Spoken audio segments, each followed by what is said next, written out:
JEE mains inorganic chemistry हमारा chapter है coordination compounds और हम मेंस के प्रीवियस ईयर क्वेश्चंस कर रहे हैं। अगला क्वेश्चन है question number 163। Which of the following complexes is violet in colour. एक बार आप इस क्वेश्चन को ट्राई करिए, 2021 में आया था। फिर हम आगे बढ़ते हैं। तो जब भी कलर के क्वेश्चंस आए तो आप उनके कुछ नोट्स बना लीजिएगा, ठीक है, इंपॉर्टेंट कंपाउंड्स के या जो पूछे गए हैं।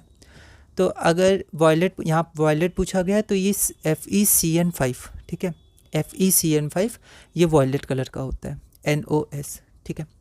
और यहाँ पर FeSCN6 ये ब्लड रेड कलर का होता है। इसे आप ध्यान आप सब रखिएगा, पर ये एक आ सकता है। और FeCN6 F4 के साथ FeCN6 आपका प्रुशियन ब्लू का होता है। मतलब आप एक नोट्स बना लीजिएगा, ठीक है। तो इसमें आपका आंसर हो जाएगा डी। अगला क्वेश्चन है question number 164। Arrange in the order of increasing crystal field splitting energy values. 4 आपके पास दिए हुए हैं कॉम्प्लेक्स। ऐसे क्वेश्चंस हमने किए हैं, 2021 में आया था। एक बार आप इसे ट्राई करिए, फिर हम आगे बढ़ते हैं। तो यहाँ पर CFSE वैल्यू डायरेक्टली प्रोपोर्शनल होती है लिगेंड के। तो यहाँ सबसे स्ट्रॉन्ग लिगेंड है EN, फिर NH3, फिर H2O, फिर F6। तो ऐसे आपका इस ऑर्डर में CFSE वैल्यूज़ होगी। तो सबसे पहले D है तो सबसे ज़्यादा D होगा, तो C और B नहीं होगा। D के बाद आपका C होगा, ठीक है, D के बाद C, A और B दोनों में है। फिर उसके बाद आपका B होगा, तो यहाँ C है तो ये गलत, तो आपका ये सही हो जाएगा। कई बार ऑप्शन एलिमिनेशन से डायरेक्ट भी आंसर आ जाता है। फिर अगला क्वेश्चन है question number 165। The order of intensity of colours, ठीक है। तो ये थोड़ा क्वेश्चन को आप ध्यान रखिएगा।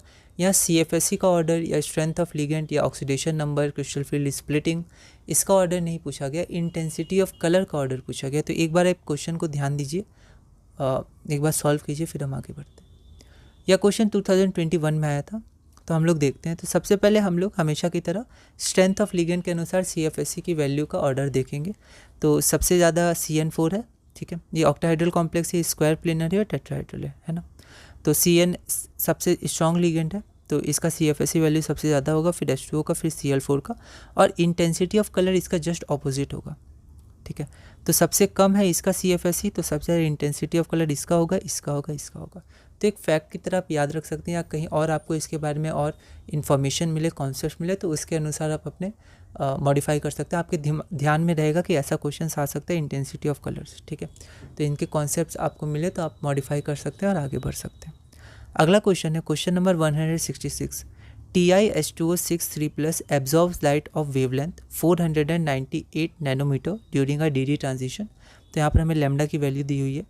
The octahedral splitting energy for the above complex. तो हमें स्प्लिटिंग एनर्जी मतलब एनर्जी चाहिए। H की वैल्यू दी है, C की वैल्यू दी है। इसके कुछ क्वेश्चंस हमने किए हैं, ये अलग टाइप के क्वेश्चंस होते हैं। ऐसे क्वेश्चंस हमने किए हुए हैं। यह क्वेश्चन 2021 में आया था। एक बार आप इसे ट्राई करिए, फिर हम आगे बढ़ते हैं। तो यहाँ पर जो हमारा एनर्जी होता है वो होता है Hc/λ, क्योंकि लैम्डा की वैल्यू दी हुई है। तो H की वैल्यू, C की वैल्यू, लैम्डा की वैल्यू मीटर में, SI यूनिट में, तो हमारा आंसर आएगा जूल में, ठीक है। फिर 10⁻⁻19 के ऑर्डर में लाना था, तो यहाँ पर हमने ले आया है, तो ये 3.99 आएगा। जो हमारा 4 होगा तो नियरेस्ट इंटीजर 4 हो जाएगा। तो नियरेस्ट इंटीजर पूछा गया, तो आपका आंसर हो जाएगा 4। अगला क्वेश्चन है question number 167। For a D4 metal ion in an octahedral field the correct electronic configuration, ठीक है। तो यहाँ पर D4 मेटल है, ऑक्टाहाइड्रल फील्ड, बस ऑक्टाहाइड्रल फील्ड दिया गया है, ठीक है।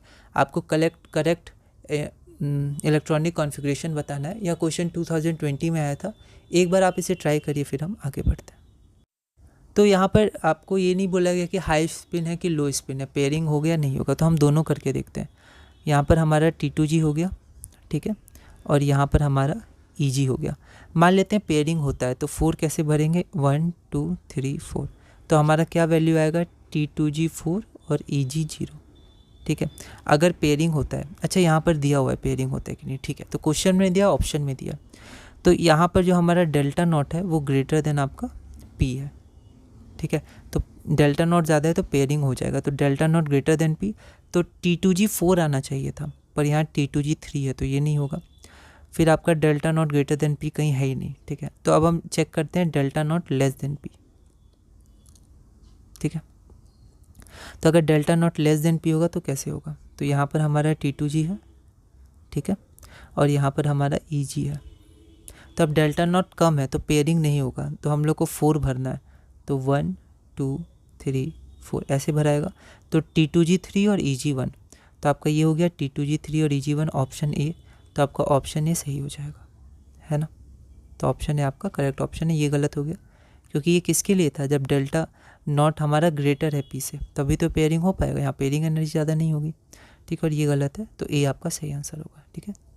अगला क्वेश्चन है question number 168, the values of CFSE for a high spin. यहाँ पर हाई स्पिन दिया है, D6 मेटल आयन है, ऑक्टाहेड्रल और टेट्राहेड्रल, मतलब दोनों फील्ड्स का है, ठीक है। तो इस क्वेश्चन को एक बार आप ट्राई करिएगा, अगली वीडियो में 2020 में ये जो क्वेश्चन है उसको हम सॉल्व करेंगे।